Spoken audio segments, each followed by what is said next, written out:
Hey guys, and welcome to my channel. If you're new here, my name is Danielle, and if you're returning, welcome back. Today's video in our back to school series is how to get all A's. So I know that some people may think that making all A's can be very intimidating, but I promise you that it's not, as long as you follow all the tips and tricks that I'm giving you today, as well as the tips and tricks that I have given you already, and the tips and tricks that I will be giving you in the near future. If you follow all of these tips and tricks from our whole back to school series, as well as this video, you will make all A's. Number one is to study. You cannot expect to make good grades as well as all A's if you do not study.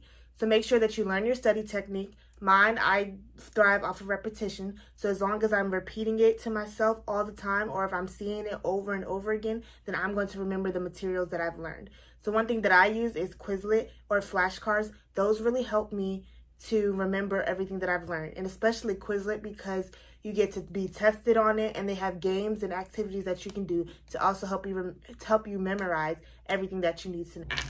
Tip number 2, stay organized. If your stuff is all over the place, if your papers are all everywhere, if they're all everywhere in your room, in your backpack, your locker, wherever else you keep your papers, you're not going to make good grades because you're not going to be able to find anything. When your teacher's like, okay, pull out this paper, it was homework for 2 weeks ago, you're not going to know what it is because you just put your papers and stuff everywhere. So what I use to keep all of my papers organized is a file folder, but you can use a binder. I prefer the file folder because not only does it help me to keep all of my papers organized, but it's also lighter on your back than lugging around big binders all the time. So make sure that you have something to keep all your papers organized in, because you'll always be ready whenever the teacher asks you to pull out something, or when she tells you to bring up some homework that you guys had.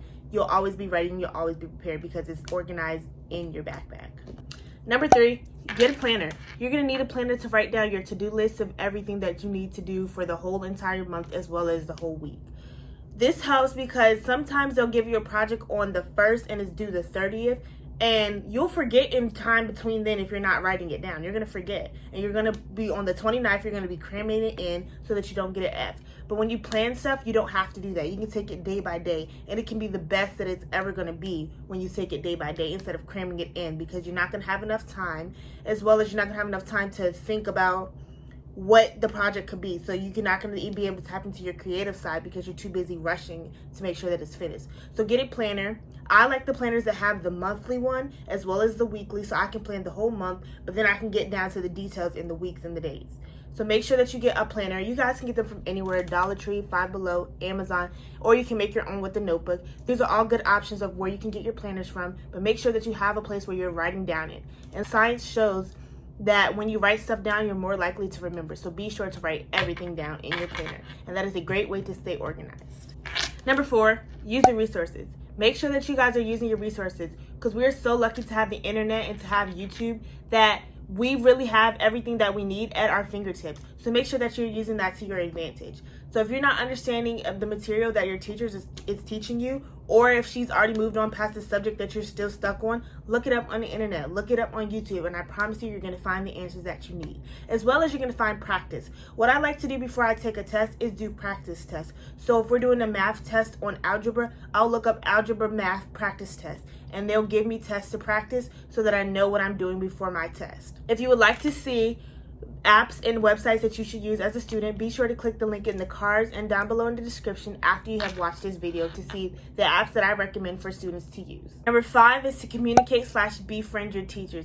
So when you are always asking questions and letting them know when you don't understand anything, they're going to see that you're willing there and you're trying to learn the material, and they're going to be willing in return to help teach it to you. They may stay late, they may come in early, or they may just go back over in class because you're asking questions. They don't know that you don't understand unless you tell them that you don't understand. So be sure to be vocal about it and communicate with them. And I say befriend teachers because once you have relationships with teachers, they're going to be more willing to boost up your grade. I've had very high B's in class and I wanted it to be an A, and all I had to do was just go talk to my teacher and be like, hey, I would really appreciate if I could do something to get my grade to be bumped up to an A, because I would like to have all A's this semester. And they would be like, don't worry about it, I'm going to just bump it up to an A. So if you befriend teachers and get a little cordial relationship with teachers, it'll be your benefit. And don't worry about people thinking that you're the teacher's pet. You're not the teacher's pet, you're just being smart. So be smart about it and befriend your teachers and communicate with them, because it will help your grade in the long run.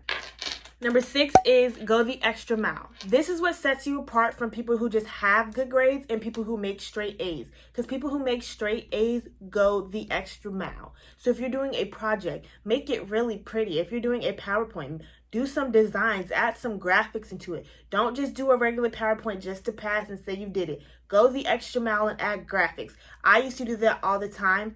When we had a project in math class, I'd add graphics, like live graphics and GIFs, so that my teacher would give me extra credit and end up getting 105 on my project grade instead of 100. And that even boosted my grade up into an even higher A, because that was the highest test grade I had gotten all semester. So be sure to just go the extra mile. If you can draw some stuff on your paper or whatever you want to do, just go the extra mile. And people will just do it just to get it done. Make sure yours is done neatly and it's done right. You know what I'm saying? Just make sure yours is done neatly and right, and go the extra mile to do something nice and creative, because your teachers will give you extra credit for it, and they will see that you really tried and that you really took your time to make this a nice presentation for them. So always go the extra mile, because like I said, that sets you apart from the people who just make good grades and the people who are going to make all A's. Number 7 is do the extra credit. Now, I know people who look at their grade before our teacher gives out extra credit and just looks at it and goes, oh no, I don't need to do the extra credit, I'm good. And I'm telling you, do not do that. Once again, this is a part of going the extra mile. Even though you don't need the extra credit, it will pay off in the long run. You'll have extra credit to boost your grade just a little bit. Even if you have like an A, maybe your A is a 96, you could get a 97 or 98 by just doing some extra credit. So be sure to always ask your teacher if there is any extra credit, and when they give it, be sure to always do it, because it may help your grade in the long run. Number 8 is, if you can't teach someone the material, keep studying until you can. This is how I test that I have known the material and I have the material down packed. Besides from taking practice tests and getting hundreds on those, I try to teach the material to someone else. Because if I can teach the material to someone else and they can learn it, then I know that I already know the material and I'm going to do good on the test. So this is a way of telling if you need to study more or if you're good, by teaching the material to someone else. And also, like I said, this can be somebody's studying technique, teaching it to someone else. Maybe that's how you learn, by teaching it to other people. So make sure that you always try to teach it to someone to see if you have learned the material or not. And once again, like I said, it sets you apart from the people who are just going to make good grades and the people who make all A's. You just always want to go the extra mile. So try to teach it to someone else.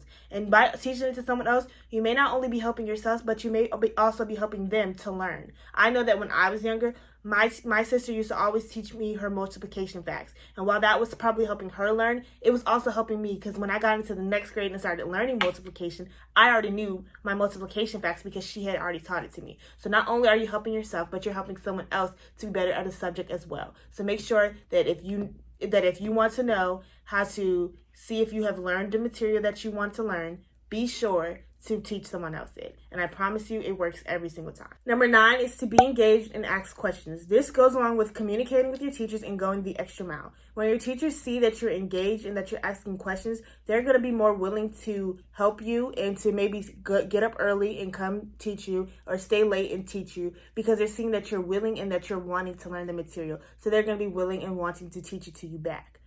Now, the things that you can do to be engaged is by sitting up in the front. So when you're sitting up in the front away from your friends, you're not distracted and your eyes are right on the board where the teacher is and you're focused. The other things that you can do is going to office hours. At our school, we have office hours, which is basically a time where the teacher opens up their classrooms to help you guys on whatever you need. Now, going to office hours is once again going the extra mile, and it's being engaged. So this is time where the teacher can work with you one-on-one, as well as sometimes work with the whole class on things that you guys are struggling with. And I promise you, once you do stuff like this, your grades are going to shoot up, because 1, your teachers are seeing that you're trying and you're willing, and 2, you're getting the information repeated to you so many times, and it's going to help you memorize it. So please be engaged and ask questions. Number 10 is to study in groups. Now, sometimes studying by yourself can just get so boring and you just don't want to do it anymore. So call up your friend, call up your classmates and say, hey guys, let's meet at Panera, let's go to the library, or come over to my house and we'll have some snacks and we're going to study. Now, this helps because you can help them understand the material that they don't understand, and they can help you understand the material that you don't understand. So you guys are bouncing off of each other, and it's fun, and it's a great way to remind yourself of all the information that you guys have been taught. And honestly, sometimes your classmates are just a lot smarter than you as well. And I know, like, I have some really bright classmates, so they're always there just to help me make sure that I know all the material that's being taught to me. As well as sometimes they're not even in the class that I'm in, but they're still able to help me because they've already taken the class. So be sure to just study in groups. It'll be a lot more motivated and it'll be a lot more fun. Because there is COVID and you may not be able to see your friends, please do it over FaceTime, Microsoft Teams, Zoom, or Google Meets. These are all ways that you guys can virtually be together and study.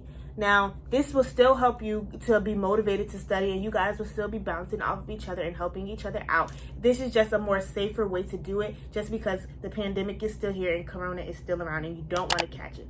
So if you need a safer option, please do this instead of meeting up. If you made it to the end of this video, thank you so much for watching. Be sure to like, comment, and subscribe, and let me know what you guys want to see next. Good luck to you guys in your next school year, and I hope that you all are making all A's. Period.